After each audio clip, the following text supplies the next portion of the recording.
This isn't just a first edition of one of the greatest works ever written.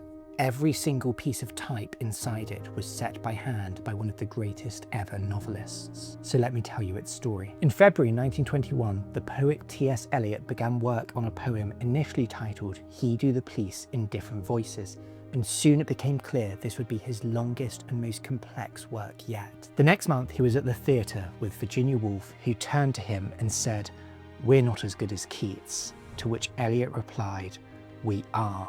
We're trying something harder." It was harder, and Eliot's struggles with the poem and with life that year led to a nervous breakdown that saw him signed off from work at Lloyd's Bank and sent to Margate for 3 months to recuperate. There, he managed to write more of the poem, connecting nothing with nothing, but he was still not fully recovered and so went to Lausanne to see a doctor. Here, on the banks of Lake Geneva, he told Virginia Woolf that the poem came out of him like a charm. The finished work was called The Wasteland, and after appearing in magazines and in America in 1922, it was published in book form in the UK in this edition in 1923. Eliot had corresponded with Virginia Woolf throughout the book's composition, and so it was her Hogarth Press, founded by herself and her husband Leonard, that published the book. And at this stage, Virginia Woolf did much of the press work herself, which means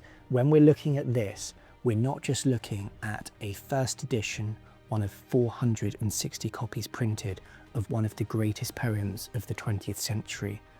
We're looking at a book where every single piece of type, every letter inside it, was hand set by Virginia Woolf herself.